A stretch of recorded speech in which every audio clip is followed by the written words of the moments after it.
Hello, Eunice Adubango here in my space. Welcome back from last week. What a conversation. That conversation was so long. But then again, that's what happens when I'm with Derek to see me. You know you're my husband's namesake. Siemens. Who doesn't know how to speak one single word in the language? But let's leave that. Let's leave the man alone. Let's leave the man out of this.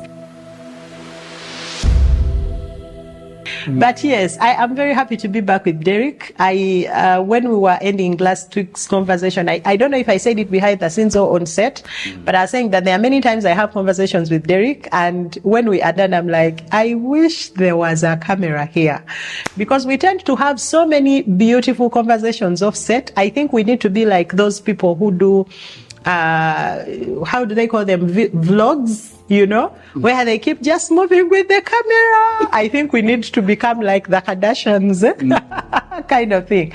But Derek, welcome back to the space. Thank you, Eunice. I am sure that as of this time, as we are shooting this, we have had a lot of feedback. People are asking me, send me that guy's number, that guy, how do we connect with him? Things like that. But today we are back to talk about fatherhood. Yes. We are talking about fatherhood. We are talking about parenting. In fact, this is the point at which I actually tell people that one of the people that I do with Moriah mentorship is Derek.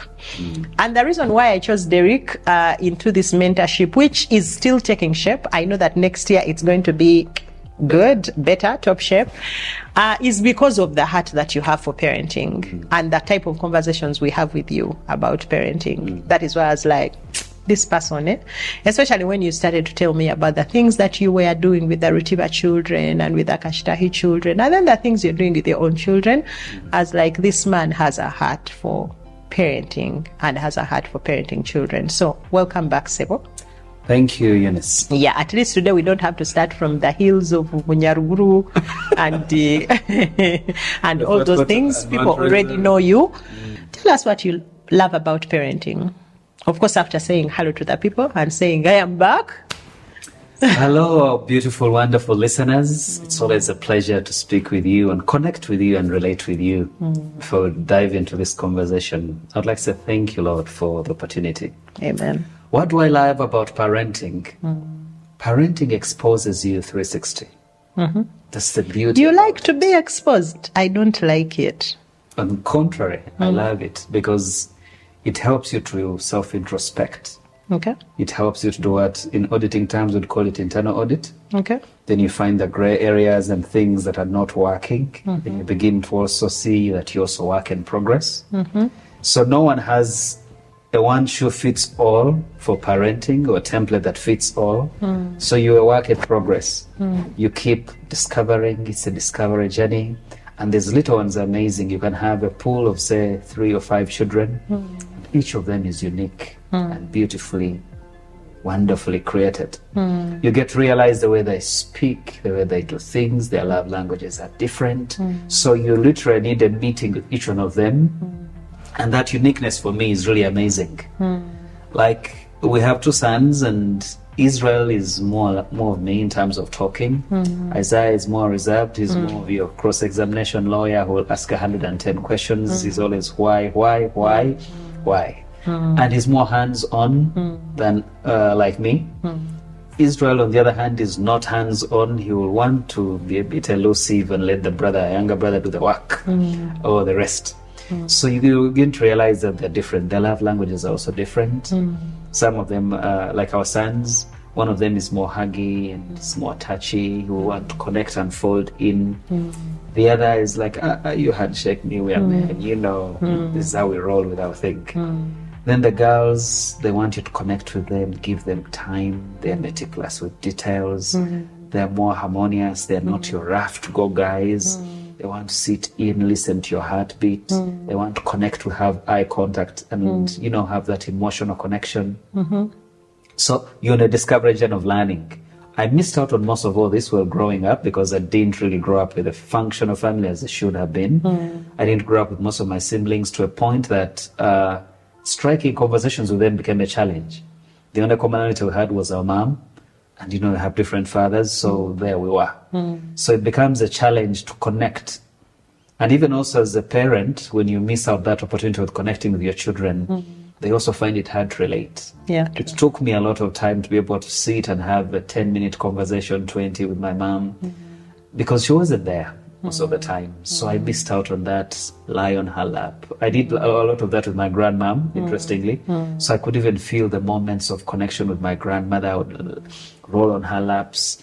Sometimes she says she have a back pain, you go walk over her back and press her. Probably those are moments I would have had with my mom. I didn't. I have a very funny story about walking on backs.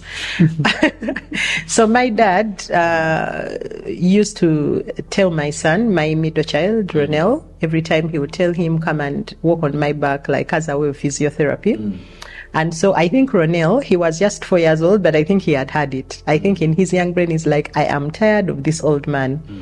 So one time, Daddy called him and said, please come and walk on my back. So Ronel went and walked on the back. And then after a few minutes, Daddy said, Ronel, this is enough. And Ronel just kept on walking on that back. And he kept on walking on the back with even more energy. And so my dad said, Ronel, I said I'm done. And then Ronel said, no, Jaja boy, I'm doing this for today, tomorrow, and the other day so that you don't have to go. So that you don't have to call me again. I mean, it's interesting what goes on in the mind of a child. So this business of walking on backs. So every time I hear a story of walking on backs, I actually remember Ronel's conversation with Daddy. Until Daddy passed on, that's the one thing he'd never ever forgot about Ronel. Like he would always say, man, that kid. And just know that from then on, Daddy did not mess with Ronel. Walking on backs. There was no more walking on. But anyway, I'm sorry, I even cut your conversation short. But I want to ask you, did you actually desire to have children? I know people who always say, especially growing up the way that you grew up, and those who don't know what we are talking about, listen to last week's recording so that you get to know who Derek is, what his earlier life was like, how he grew up, and the things that we are referring to that formed the bedrock of the conversation that we are having today. But did you ever want to have children? If yes, why? If not, why not? Yes, I did. And interestingly, while growing up, like I did mention in the last recording or interview, my grandmother used to be a collection center of everyone. So being next to the Democratic Republic of Congo, so to have a number of refugees coming in, and part of them who came in, some of them used to come via Lake Albert, so would have them at home. Some of them came with babies. From as early as I could remember, I was the caretaker for children at home, including I have another my great grandmother and my great grandfather. My great grandmother's son. They had children, so we'd go gardening, and my job was actually to caretake of the little ones. So that is how I learned how to carry babies at an early age and sit with them and connect with them, care for them. I would know when to give them either their bottle milk then was goat milk, because we had either cow or goat. We had a lot of goats while growing up.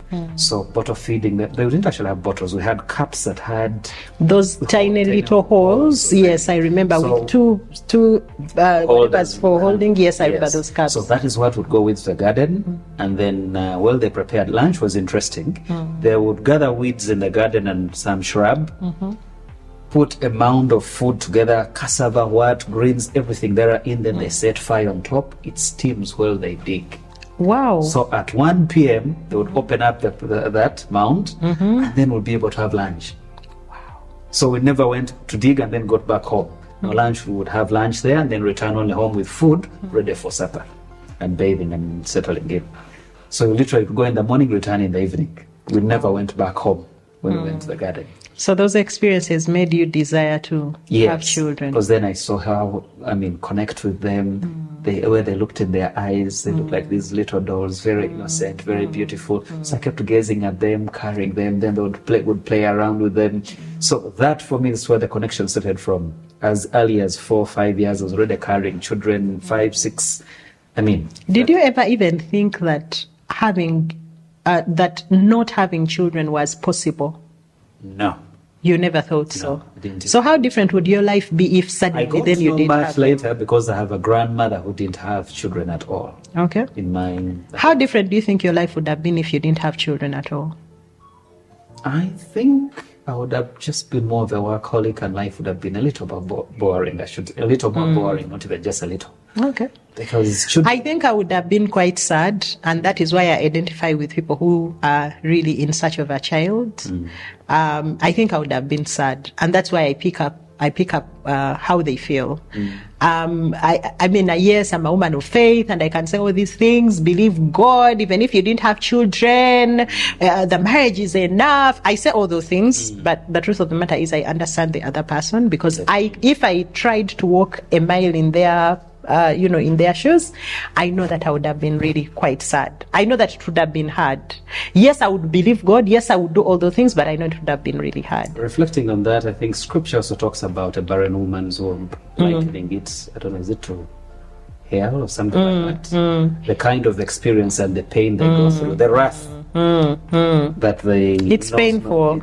And at this point in this recording or in this teaching, I would like to say that my heart goes out to those who are in search of children. And I want to tell you, though, that there are many ways to have children.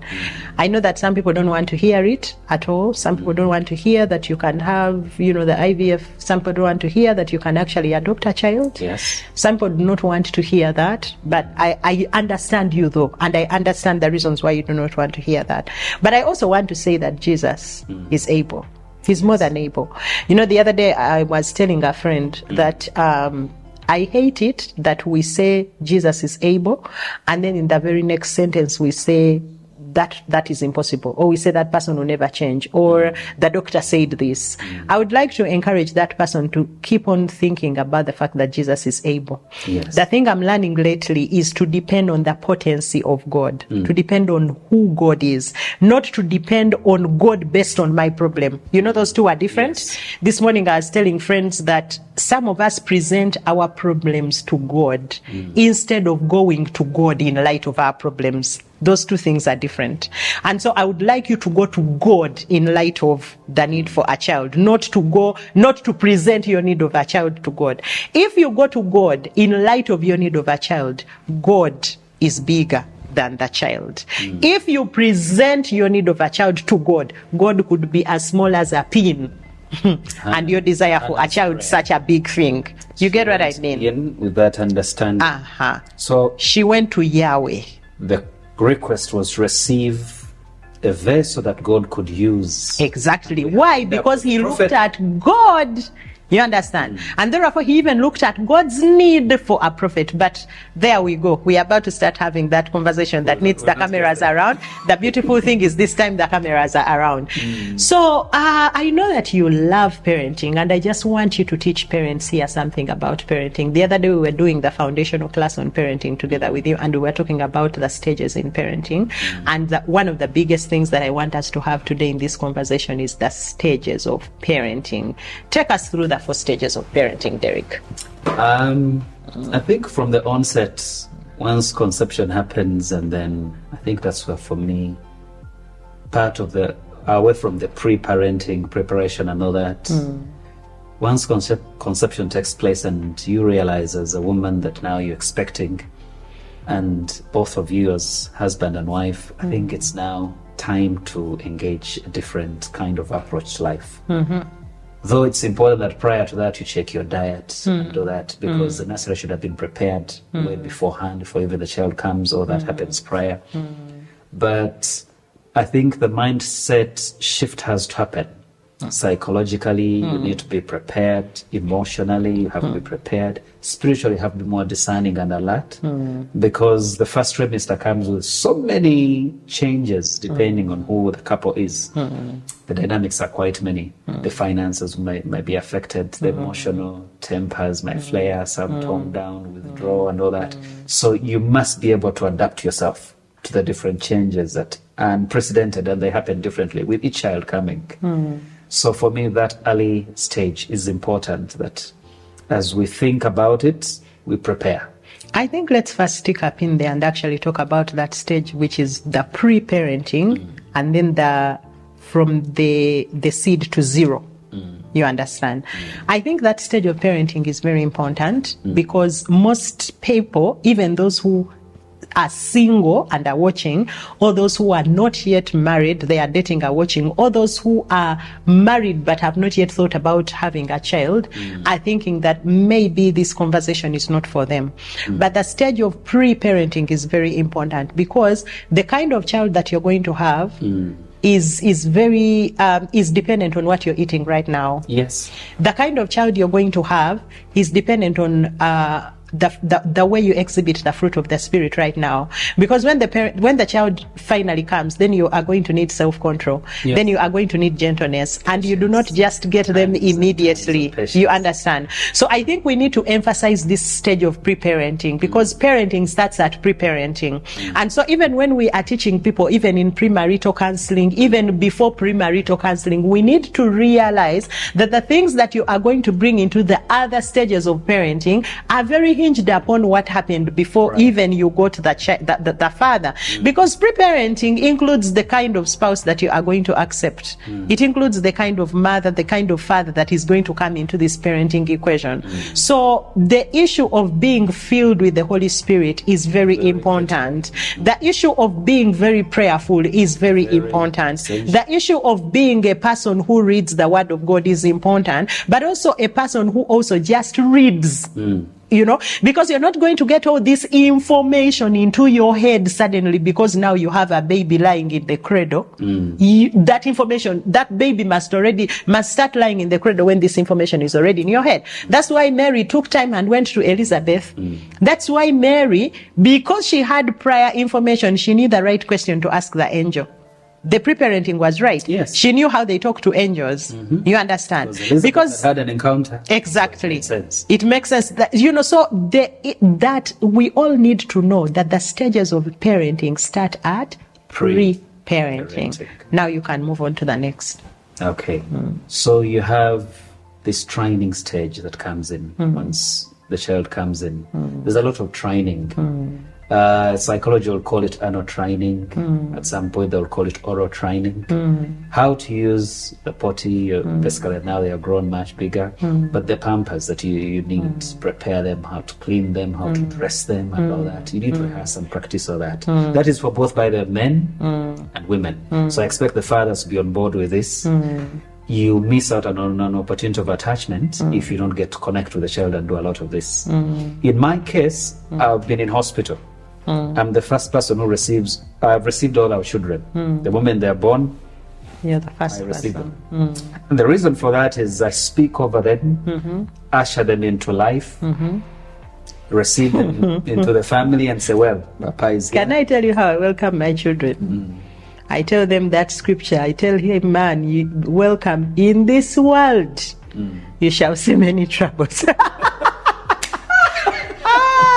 But take heart. Take heart. He has overcome the world. That's how I welcome the boys. I'm like, my friend, welcome. Na one was si wangu. It's not where you're slating. Yeah, that stage of parenting that you're calling training, the training stage, I call it the teaching stage.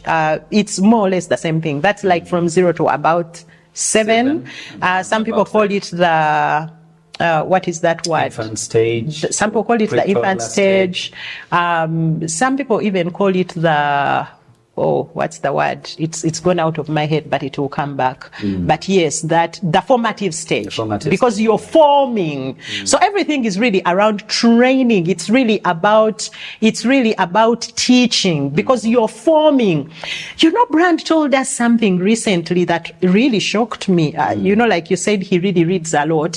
He told us in a marriage meeting recently that by the time a child is 7, they have experienced that the experiences they have experienced enough for 3/4 of their lives. Yes. And I remember the whole room just went quiet. Yes. And I remember he also said that parenting is called parenting. It's not called childing, because parenting is about the parent. Yes. It's not about the child. And he said if it was about the child, it would be called childing. And I remember everybody went quiet. And so when we are talking about parenting, most parents come on a podcast like this expecting to be told about the child. But it is so much about the parent. So the child is forming around the child. You're transmitting. So tell us about that formative stage, that training stage. So the teaching stage. That teaching stage, because basically one of the things you're going to teach a child is how to, naturally they'll suckle the mother's breast, but also how you hold them, how you align them, and how you do it is also very critical for me, because then that will teach them also when you take them off and begin to introduce either bottle cap feeding or whatever it is that you call it in your culture. And then also the potty, the oral, because it's both oral, which is the mouth, and then the anal, how you clean the anal and also organize them. You're basically showing whoever it is that is going to help you that how to do it and how to dress them and how to know that now the pampers are full, when to offload and all that. Then the feeding is also important. Get a bib and know how to set it and all that. All that is trying to teach etiquette around feeding. I wanted us to go there. I wanted us to go there because most parents think we are only potty training. They don't understand that we are teaching personal hygiene, but also we are teaching sexuality. Yes. Because where you are cleaning is next to your sexual organs. So we are also teaching sexuality during that same time. We are also teaching cleanliness. Yes. We are also teaching personal initiative. You know, I told my children, one of the biggest lessons I taught my children this week is that there are 3 things which, if you mess up, even me, your parent, I will never be able to help you. So I told them that these 3 things are your personal responsibility. I told them, number 1, time. Time is personal. And then I told them the other responsibility is your soul. I can do all these things around you, but your soul is your personal responsibility. So take care of your soul or you're going to perish. And they looked at me in shock. Because you see, if you do not take care of your soul, even your parent is not going to be able to help you. And then I told them, but number 3, your body. I was talking to my teenagers as they are going back to school. I said, your body, you mess it up, that's it. I can't give you mine. Your father is not going to lend you his. He's not going to say, oh, so you got sodomized and then your anus was ripped apart. Let me give you mine. Please, you get your anus ripped apart. Sorry. You understand? So I talked to them and I said, those 3 things, my dears, if you lose money, perhaps I can give you money. If you get your food messed up, perhaps I can give it to you. But these 3 things are like faith, hope, and love. You understand? So I really had wanted us to get there, and I thank God you got there. That when we are teaching a child potty training, that's the time when you are teaching them how this is how they clean. We clean from the front to the back. We don't clean from the back to the front. That is now for the girls. Thank you very much. That instinct, naturally, as they move to grow, they begin to do it themselves. Exactly. They're doing it, so the instinct is there. You've triggered it. And you trigger it, like you have said, like when they are becoming 5, you stop to clean them all the time. You tell them to, when they are 4 actually, 3 to 4, you tell them to clean themselves while you watch. You understand what I mean? Because I have found parents who are cleaning the anus of a 7-year-old. Why? I don't know why. They didn't do their job. Exactly. So as the child is 3 to 5, then you tell them, clean like this. No, clean again. No, turn like this. You're teaching a 3-year-old, a 4-year-old, this is how you clean. This is how you clean your privates. This is how you wash. Because this is a formation stage. So you don't have any moral authority to shout at an 8-year-old who left skid marks in their panties if you didn't form them hygienically during this stage. Yes. Continue. You even talked about the feeding. Yes. This is when we are teaching them that carrots are good for your health. Unfortunately, the parents turn it around. And so at 7, when the child is picking the carrots out of the rice, they start to make noise. But feeding is not just about putting the bib. I really want you to stick up in there and say more about that. In terms of feeding, you have to draw a schedule, how they're going to feed. And then the schedule starts with you, the parent. The breastfeeding mother should look at a complete diet. Because you're feeding knowing that breastfeed, because they'll feed might be maximum 6 months and then they start now getting into semi-solids. So it's critical whatever you eat at that time. And because there's a lot of development happening, especially with the brain, because it's a central CPU, basically a central processing unit of the body. So it's sending a lot of signals and communication. It's emitting a lot of communication. It's important, and it's using up a lot of energy. It's critical that you feed it right. And it is forming the type of cells that are going to be used later in adulthood. Yes. So it's either forming lame cells, weak cells, that are sick cells, or it is forming strong cells. Thank you. So you can afford to give the child sodas the whole time in the formative stage. Then we know what kind of cells we are forming for later. You, the mother, you take it while breastfeeding, Exactly. you know exactly what you're passing on. Exactly. That also explains why some children have challenges, they get impaired at some point, because you're not feeding right as a mother. This chips chicken arrangement thing, that worked at campus, but now that you want to become a mother, please practice ahead of time. Begin to eat the foods you don't like. Eat the greens. Do a lot of whole fruits. You'll need that for the child, because you're the bank from which they'll be drawing from. Thank you. So whatever you feed, you transmit. So it's critical that that happens. Then when they begin to take up solid, semi-solid foods, it's important you draw a menu for them, because the house helps might not be able to think. A lot of the fish that you see and the soups that go in and all that, it's important for the brain development. The right protein going in, it's critical. A lot of greens going in. Now those foods feed in and the coding happens in their system. This sort of, you see, like if you go to Nigeria, kids take pepper. The reason for that is very simple. From the onset, They give them pepper, yes. So the thing of it is hot and all the thing doesn't They feel exist. nothing. It is just normal. It's like how you in Russia, people take vodka and it's cold. They don't get drunk. They take a. It's normal. It's part of the system. It's part of the meal culture system. So the same thing happens. So begin to send these codes of different foods, a whole variety of different foods. So then, as they grow, these foods are normal. Yeah. The challenge you're having allergies and having challenges as an adult or not eating this and that is simply because these codes were not introduced at an early stage. Now in the later stages, they are rejected. They're inhibited. They have no expression. They have no room. They say, this code we don't know.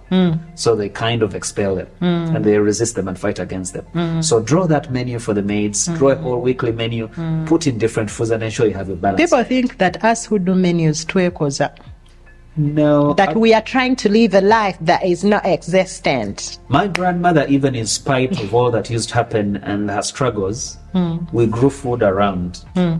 For us, we had these little tomatoes. You just throw the seeds around the banana plantation, then they would The sprout salad, themselves. yes. Now, those we used to get, and what she used to do is would bite them. Even when I was growing, what she used to do is that she would prick it a bit, then make sure you suck the juice out. The reason for that was because you begin to appreciate whole fruits as solid, as in that simple expression. So that's how now I'm going to, okay, I can actually eat whole fruits. They're important. Now for us, we're like, I should say partly like animals. 8 years where we used to be, we'd go gathering around the village because that's how we learned. Yeah. Eat whole fruits, we didn't have to think, don't Eat eat the this, I mango. can't eat that. We didn't have those stories. And growing up, I remember falling sick was almost next to impossible. Yeah, because we're eating everything and nothing. So literally we devoured everything that came our way and we didn't fall sick. Yeah. Today I hear people have bacterial infections and all these stories. Most of these things are viral. They're coming up simply because your What we are immunity bank feeding, has not exactly. been fed. Because sometimes we emphasize exclusive breastfeeding, but you're exclusively breastfeeding on what? You can do exclusive breastfeeding on soda, carbon dioxide, carbon monoxide. So the child is getting exclusivity of everything wrong. Carbon monoxide. Exactly.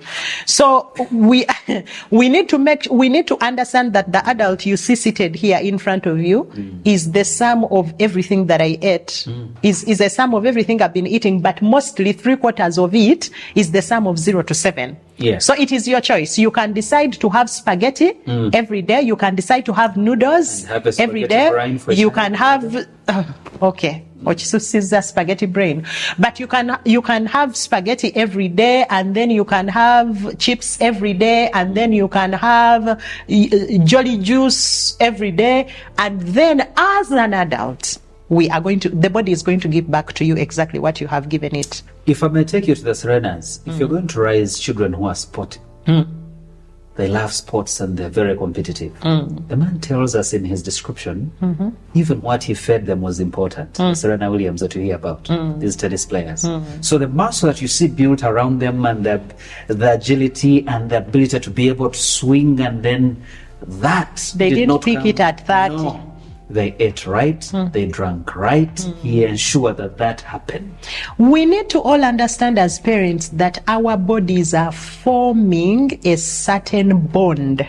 The bonds, like the carbon bonds or whatever that are forming in our bodies, they are forming from zero. So the formation of the strength of the human body is starting at that stage. Absolutely. And 0 to 7 is very critical.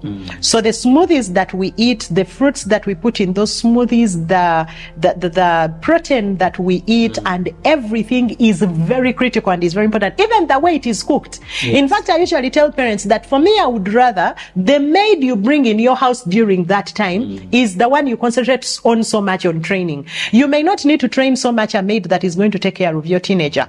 But because anyway, even your teenager will have been trained. You get what I mean? But the maid who is cooking the food of your baby is extremely important. Yes. They need to understand why they are putting this herb and not putting the other herb. They need to understand why they are putting this grain and not the other grain. They need to understand why the child needs to eat in certain intervals. Yes. Okay? Because it is the formation stage. We are forming the body, we are forming the brain, we are forming the soul. Yes. We are forming the habits around the person. Yes. Now, under habits, we talked about the hygiene. Under the body, we've talked about the feeding. Please talk about the soul and please talk about the brain. Now, in terms of brain development, when you look at what we feed the children, why we're saying fish, and if you can't eat the flesh, just do at least the soups. The content is in there. Fish is a very intelligent Animal. And Amphibian or mammal. so being that because you realize when a fish gives lays eggs, and the time when they're hatching out, it keeps the babies inside its mouth. After 7 days, it releases them. I like it. Now the reason it's doing that, protection, grooming, feeding, passing on certain traits, then by the time they're released into the ocean or sea or lake, whatever it is, they have built a certain ability to be able to survive. They have survival instincts. And same thing happens. Now that kind of intelligence and all that is very important. That when you feed from that, you're passing that coding on, the ability to be able to do that. So that is why it's critical that we do what we feed right. And then also in terms of vegetables and the different greens, if you see the different vitamins that we need, if you look at the oxidants that you need to be able, yes, you're feeding, but you also need to expel. So the kidney needs help, the different parts of your body. So it's critical that what you feed has a balance in terms of, yes, this has been received, it's as being assimilated, but I need this to be excreted, and to be that happen, it's aided by this. Wow. So clean, healthy blood has to come from that. True. What you're feeding on. And what does that do? It builds your immunity bank. Once it does that, you're able to resist these different illnesses, the flus and coughs. Because I remember, like some of us, malaria. I think I last had malaria in 1992. After that, I was 12. we have not had malaria cases. 92. Took chloroquine. Actually, in my house, I know that sometimes these are things I don't even want to say out there because parents are like, hey, you're boasting. But in my house, it's rare for me to have flus and coughs. If you're drinking right. Even when they are about to come, my boys now know how to avert them. Yeah. So you'll see someone just come from school because they are just having a sense and they will just do their concoction and they will take it, and by the next morning someone is okay. And so sometimes I see people on the internet, oh my God, you people, how are you dealing with these coughs and flus? And I don't make a comment. But the truth of the matter is how we are feeding the formation of the child. Your teenager is going to reject that concoction because when they were 0 to 7, you didn't code it. When the maid tried to give them and the child shouted, you said, now you are the same mother. You're bringing me that teenager and you're saying, Dr. Eunice, turn them into a carrot eater. I am not a prophet. I am not a miracle worker. But the other thing that I was hoping we talk about when we are talking about brain development is this thing called reading for the child. Now, because the brain is a muscle. The brain is a muscle. The only way you exercise it is when you give it information so it's able to process and give you solutions. Now, when you keep reading to a child, you're developing their hearing ability. Now, when you graduate from hearing, the deeper version of hearing is listening. Processing. Now, when you're listening, at that stage of listening, you begin to process details. And then you make inferences. You make now, when meaning. you make inferences, that means from there, you're able to take certain actions. at a later stage. Now, that is decoded and put in your subconscious of your brain. Now, that subtle brain, that quiet brain that does not really shout too much, it's not like the forebrain, it stores all that information. You'll be shocked that when you need it, it's able to retrieve and say, Chief, the file is here. Some of us, actually, the things that we are functioning on now, we just don't know. But there are things we had at 0 to 7. Thank you. Because like Brand said, by the time we are 7, we have experienced 3/4 of our lives already. So as you keep reading, you're depositing in the soul of the child. For instance, I would prescribe that all the parents, if you can, which you've done, read the Psalms for the children, read Proverbs. Why? And over and over. Psalms do one thing. They speak to the way of life. How we live life. The Proverbs. The different Psalms, the different life challenges. The Proverbs speak to wisdom, knowledge and understanding. Knowledge is information. Understanding is comprehension. Wisdom is the application of what you have Those understood. things you've understood. That is making inferences, saying therefore. The logical way to do the thing is this way. So when the Bible says we do train a child in the way they should go, when they grow, they will not depart. It's simply saying, do this. Do this, like form the child. It's what it is saying. Yeah, form the child, and they will not turn from the formation. Basically, it means mold the child. Thank you. From the Torah expression and learning, you realize when they did that, the reading of the Torah, what that did, it developed the intellect of the child. The Jews are not wise by accident. Their wisdom stems from when the child is received and they keep speaking wisdom. So by the time a child becomes an inventor, they're inventing from the place of the deposits that the parents made. We were speaking to that last time with you and we were discussing about the library. You'll never get married to anyone who's Jewish unless they have seen your library. Actually, there was Absent a time, your library, you'll know marriage happens. You know that story? There is a Jewish couple that went to go to visit the home of the girl. And so the boy came, they came with the parents to visit the home of the girl. And because these parents had a small living room, they made one of the gravest mistakes that I thank God they don't have to live to regret it. But they removed the bookshelf from the living room and they put it in the bedroom to make room for the visitors. These guys had rejected the bride. They said, we cannot take a wife from non-readers, because in the Jewish culture, reading is like going to heaven. It is a matter of life and death. And so when they changed their mind, this family said, "Oh, why did you change?" They said, "We do not take empty heads." And so these guys had to take them to the bedroom and say, "But dear, we actually have a library." But here in our do you know what happens in most of our living rooms in Uganda? We have wall-to-wall television sets, and then we have one book lying on the floor. And then a parent is going to ask, how do you get them to read? Can we talk about getting children to read? Because from me, if I'm the first to start, what I used to do 3 things. Number 1, I used to read to them. Okay, so I even have many pictures when my children are down seated and listening to me, or I am breastfeeding and I'm reading, and I would read every kind of material because I got to understand that they have the subconscious. It is you, the adult, who thinks it is hard. The child does not yet know anything called hard. The word hard is not in their vocabulary. Actually, people usually ask me, and many maybe may come on this podcast and say, "Oh, Eunice, please recommend books for my teenager." The books I read are the books that my children read. For the children. There is nothing like a child's book. Like for me, yes, I start them on Ladybird, but all I aim for is for you to be able to read words so that you can read a book. So the book I read is the book Israel reads. The book I read is the book Ronel reads. There is nothing like a child's book in my home. So what I used to do. And you want us to recommend a library. There's one right in your living room. It has 66 books. It is called the Bible. The Bible. Yeah. So 1, I used to read to them. 2, I used to go with them to Aristoc, the bookstore, and would sit and read. I would tell them, just get a book, read. Then, flipping through, because they don't have to finish that whole book, but I am developing the habit. And then I would ask them later when we go out, maybe go to pick an ice cream. I would say, so what did you pick from that book? Can you draw for me a picture to help me illustrate what you had? Number 3. I would read to them, I would go with them to Aristoc, and then the 3rd thing is I got them into a book clubs, and I would make them get a book and read it. That is what I used to do. And I would read in themes. I would read based on what I want to teach at that time. But I would also, like right now, my teenagers, I teach them based on what we want them to learn at that time. But I also make them read based on the problems they are having. Like if I sense my teenager is having an issue with their emotional stability, I look for a book on emotional stability and I give them to read.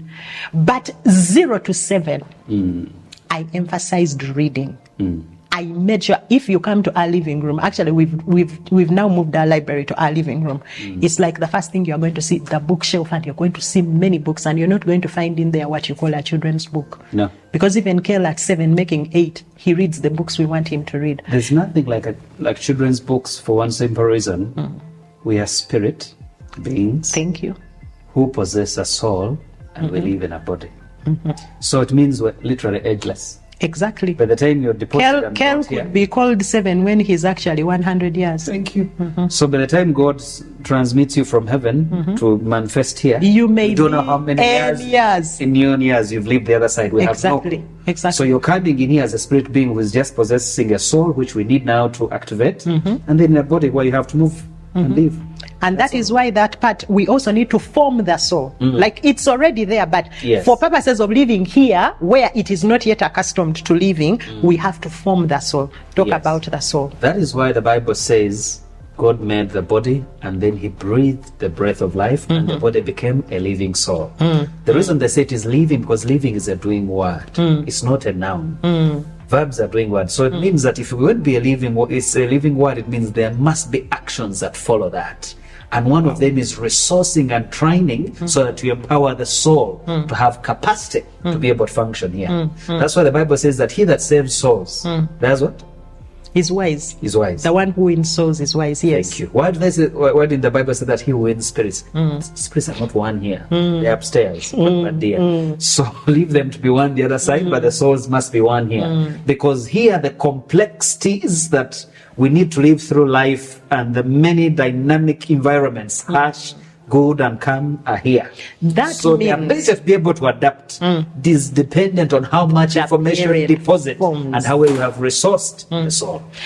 Yeah, so when we are talking about the point of forming, when we talk about the soul, because the soul is also connected to how that person relates to God.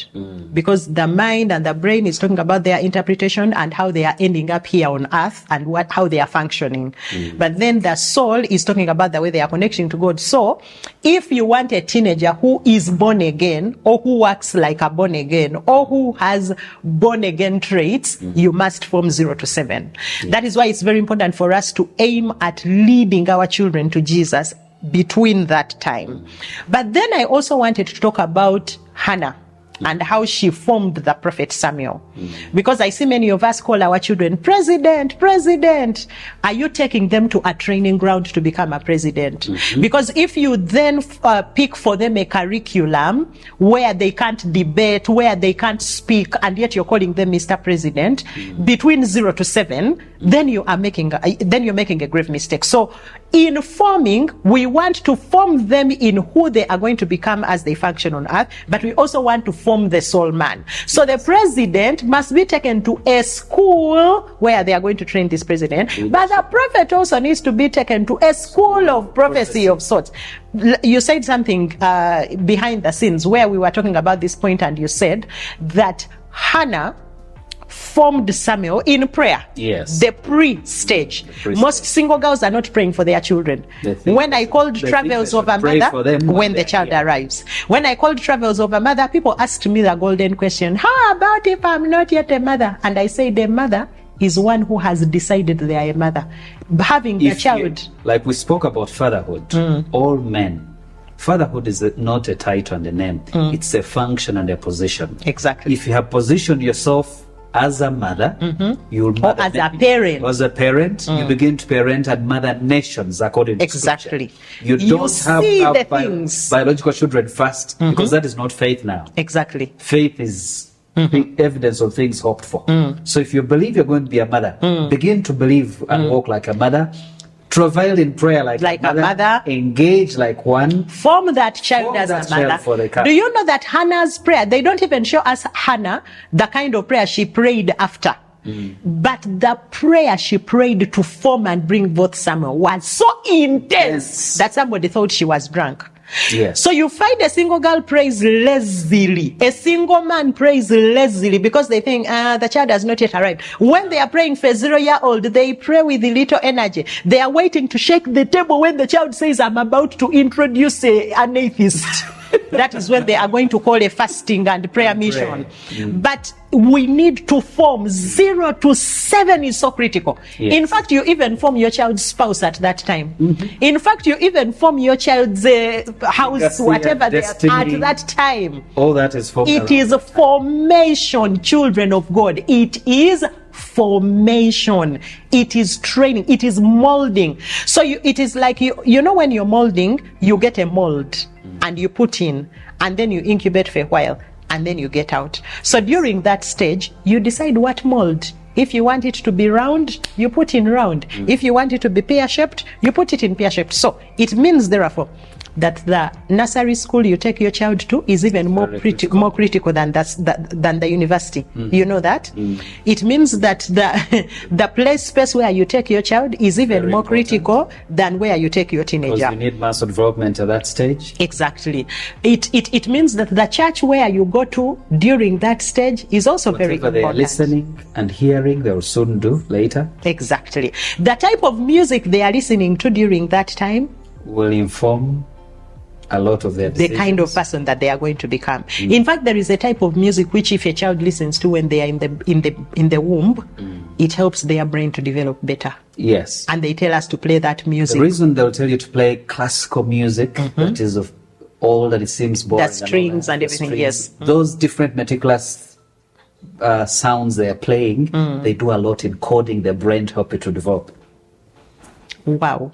So that is the formative stage. So we are forming the habits, things like the hygiene and everything. We are forming the body itself through what we are feeding it. We are forming the brain through what they are hearing and taking in. We are forming the soul through what they are listening to. And how much of it they are listening. What you show them, because the eyes are the gate. They are the windows of the soul. So now if they're the windows, it means whatever you show them on television is important. Exactly. You can choose take away the television and take them to a national park. Thank you. These are kids who will develop National Geographic Channel because of what you've chosen to show them. Exactly. Take them to historical sites. They're the guys who would create the History Channel. So it depends on what you choose to expose them. And don't be afraid. They may not create the channel at 12. You know, some of them will be like, but now me, I try. My mother had no idea that I would end up teaching people. But I can tell you that she formed a teacher. When I look back at the things she used to do with me, at the way she used to talk to me, at the things she exposed me to, my mother formed a teacher. I didn't show myself forth as a teacher in most of my life, but I remember when I was 15, 16, when I started the worship team, we started at St. Philip's and Andrews in Mokono. I started to take the foreground little by little by little until I am this that I am. In fact, when I started to be these things that I am, even my father was a bit in shock at first, because he was like, where is this person coming from? He didn't understand, but 0 to 7, they formed this person. So parent of a 0-year-old today, parent of a 7-year-old today. Of course, God redeems time. But the truth is, if you did not work at 0 to 7, there is no choice. You're going to work doubly harder, triply harder, quadruply harder. You're going to pray. If me, I'm praying for 1 hour now because I prayed for 10 hours then, the tables are turning. You're going to pray for 10 hours now while I sleep for 9. That is why Scripture says, this book of the law, thou shalt meditate upon it day and night. Now for you, you might have to borrow an extra 24 hours in this case, just in case you haven't started. But it has to be day and night. To be able for you to be able to redeem time. Otherwise, you've lost out quite a lot of time in doing this.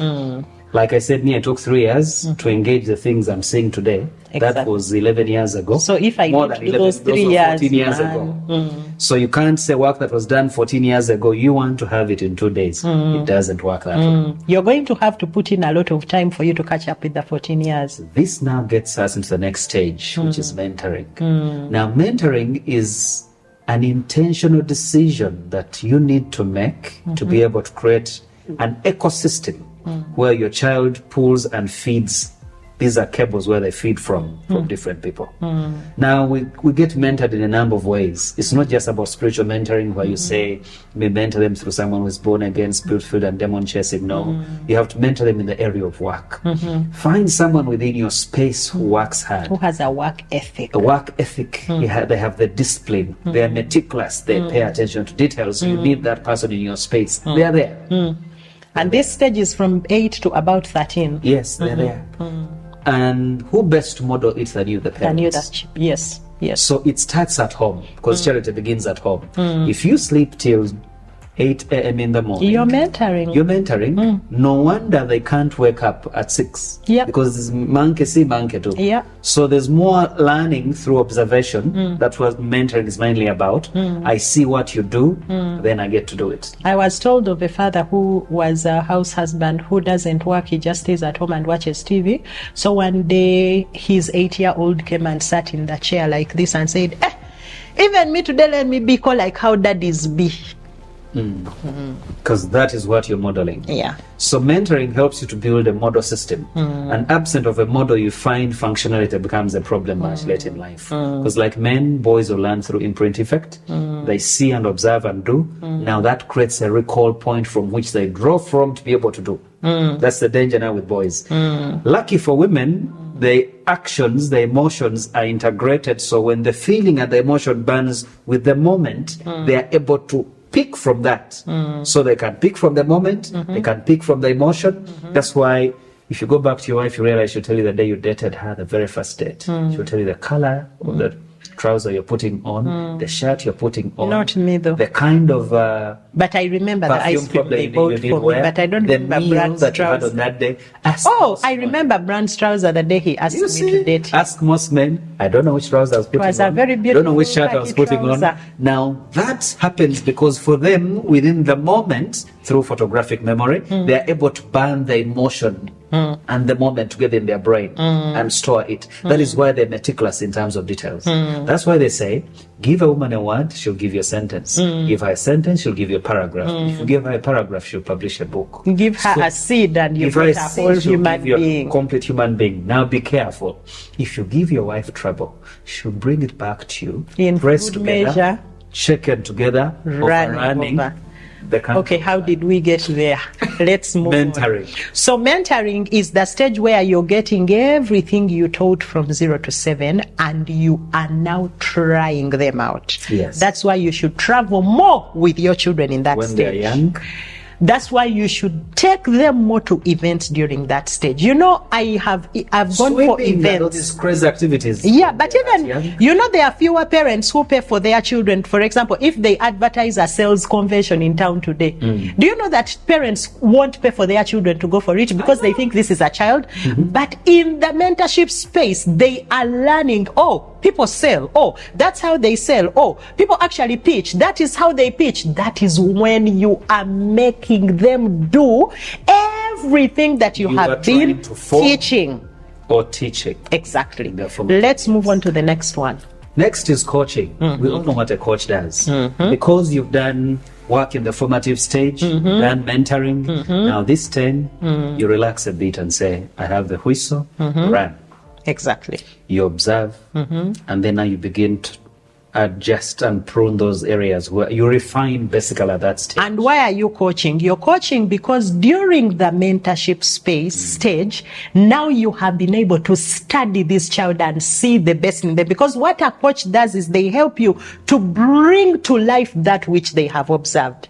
At this point, the coach knows that, you are a runner, but you are 100 meters by 4. You understand? So they are now blowing the whistle. So they are teaching you technique. Actually, during the coaching stage, they teach you technique and then they say, try it. They teach you technique and say, try it. You know, one of the things we started to do with our child, our oldest now, we've been teaching him about money. We've been telling him this is how they manage money. We started this week. We now give him pocket money. Because you see, if a child is not in boarding school, because an African parent is about to come on this podcast and say, you give him because he has done what? Your child whom you give pocket money at school, you give them because they've done what? There is no reason. Because they are at school. So your child who is in day school, when are they going to be able to learn how to manage money? You see, when these people came before, actually, we give you because of your potential. Yes. Because that is the parable of the talents. They gave each according to their what? Potential. Thank you. So we have seen the potential of this child. So we started this week to give him pocket money. Because you see, even me, a parent of a child who is not in boarding school, do you know every week I have been giving pocket money? Yes. You ask me in which form? In what form? When we go to church and you are giving him money out of your pocket, you go and you give this in children's church or in MOF. You know what you are teaching that child? That every money you give God, someone must have given it to them. You're not teaching them responsibility with God's money like that. How to actually create. Thank you very much. So we now give him pocket money a week. So every week now he has to learn to tithe off that money, because he's been privileged to be increased without having to wash the car. Some people are going to be privileged like that. That's what they call an inheritance. Yes. So you're not going to tell people that why did you inherit property? But did you work to inherit it? No. But that is scripture. No. A wise man does what? Gives an inheritance. For his children and his children. Even those who did nothing, they live for them. You get what I mean? So every week he has to return tithe. Every week he is no longer going to receive money for offering. Yes. But we are going to ask him when we are leaving the car, dude, when you were getting that money, did you put aside any money for offering? He's learning to manage an estate. That is his estate. Because that's what happens during the coaching stage. So now he's going to learn and say, they've given me 20,000 every week. I have to put aside 2,000 shillings for tithe. I have to decide that I am Mokonogam. I give God only 500 shillings. Now it is time for him to decide if he's a giver or not. It is time for him to decide if he's generous or not. It is no longer on me. That's why I told him that his soul is his responsibility. But when I was giving him, I would always give him 20,000. Now the tables have turned. If he wants to give God 5,000, he's going to. If he wants to give God 1,000, he's going to. And he's going to start experiencing pressed down, shaken together based on what he's doing. You understand? So we gave him a phone. We are not going to buy airtime anymore. No, please. No, you have your money. If he wants to get airtime for 2K azifune, he's now going to start to study and say, waberayo zino simanyi what? Bandos, bichi. He's going to start to study those. He's starting at 15. We have already told him about stocks. We have taught him about shares. We've taught him about unit trusts. Bofune ebiriejo, decide if every week you are going to put some money into the unit trust. Now, because you have an told estate. you right there. Do you see how you now begin to teach about trusts? Thank you.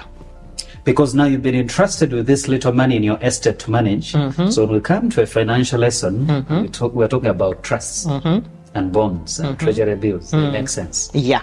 The component of compounded interest now begins to make sense. Exactly. Because he who is faithful in the little can now be in charge of more. Exactly. So if you need more, it means you need to invest more. To invest more means I need to save a little more. Thank you. So he's learning all that. So that parents, that is the coaching stage.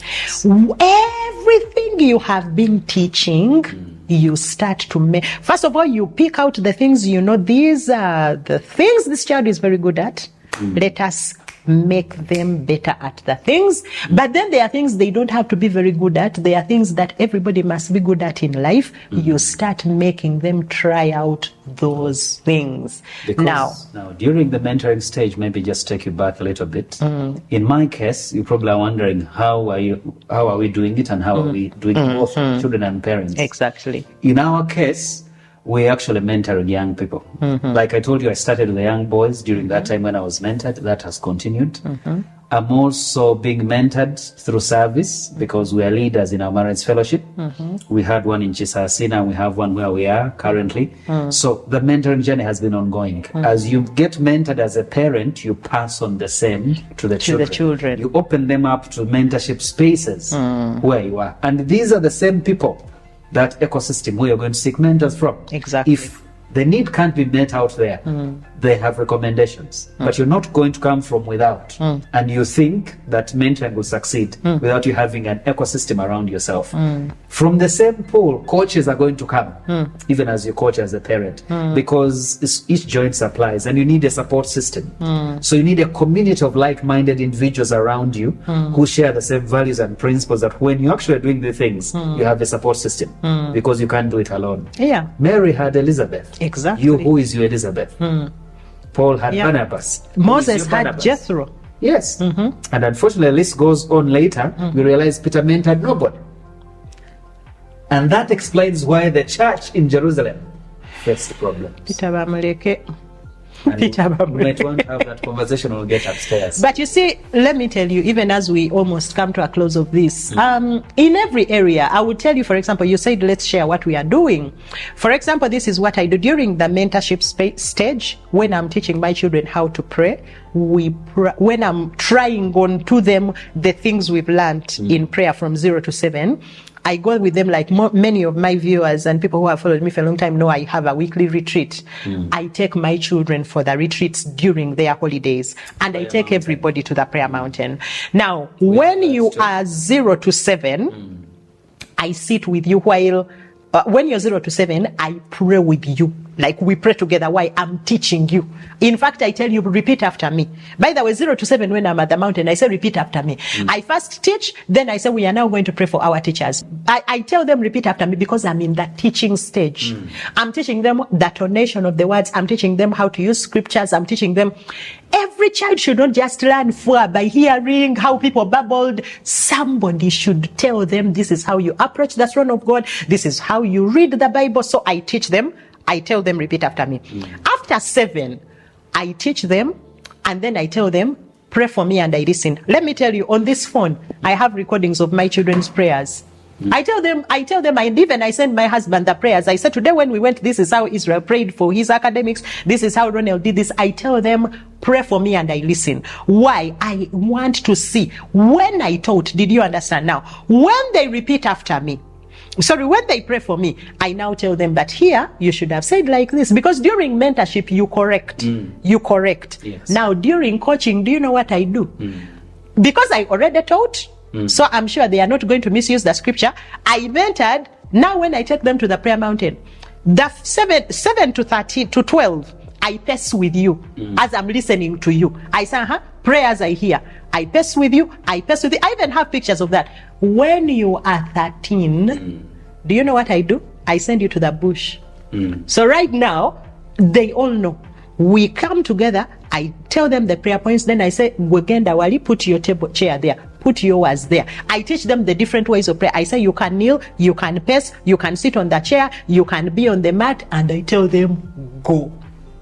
You get what I mean? Yes. The difference here is during that coaching stage, between 15 to around university time, you are within my eyesight.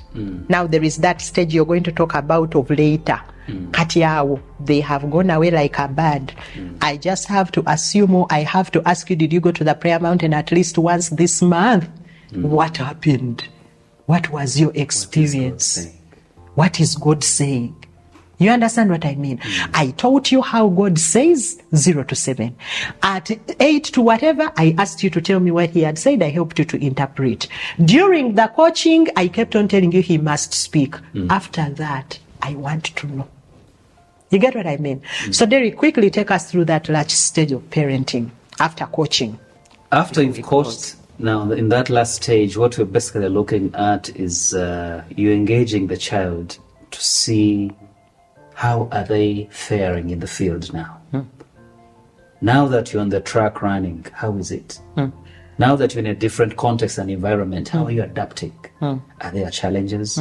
So we come back at that stage, and now we're beginning to... It's like monitoring and evaluation. Yes, it's like the M&E has now come in now and saying, okay, here you're doing fairly well, here we need audit, here we need forensic audit, here there were challenges, here you could scale, here you could tone down a bit, here you have plateaued, here you need a spike. So all that comes in at that stage, and they're speaking your language now because they understand.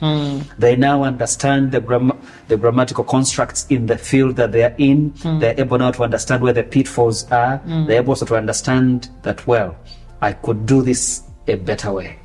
Yes, mommy and daddy taught me this, but I discovered can't. Yeah, and you this can better let them do that, because the principle is right, the grounding is right. They are not off topic. Leave the person to chart out their path in life.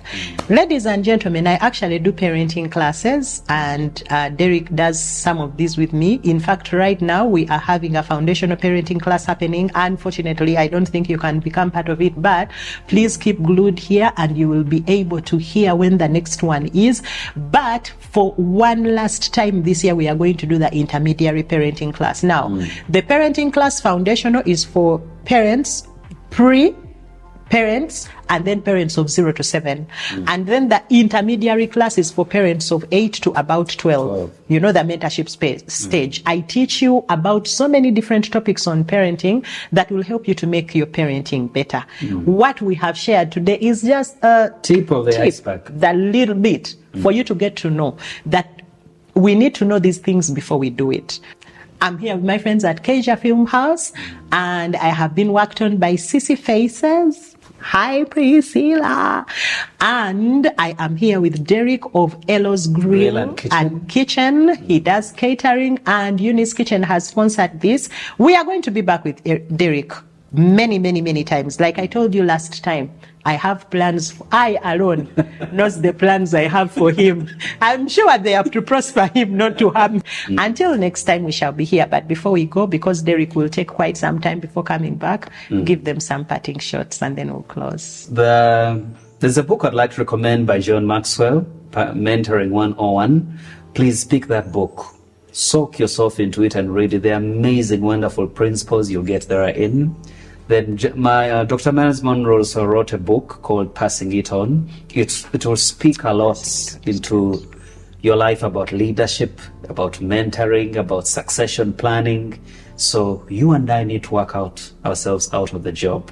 And the only way we're going to be able to do that is if we deposit all that we have learned, all that we have known, all that we anticipate to be, and pour it into the next generation. That is your children, the young people within your space, those young people within your place of work. Please sow into them. And if you're a young person who is not yet married, you're looking for a place to be, there's a beautiful book called by Miles Monroe about marriage. Read that book. It will speak a lot. It's called The Principles of Marriage. Read about it. It will actually open up your mind to understand what marriage is all about. It will also help you to appreciate the different seasons of marriage and the different pitfalls that cause separation and divorce. You could avoid all that. But in the meantime, resource yourself. Get better. Don't get bitter. God richly bless you. Thank you for allowing us into your space. Wow. I always tell people that everything I know, I want my children to know it, plus what I don't know. And I hope that even my children, I hope they will listen to this and they will pick out so many nuggets, because my grandchildren must be resourced better than my children, and better and better and better. Until next time, Eunice Adubango in my space, and we say, God richly bless. bye-bye. Till next time.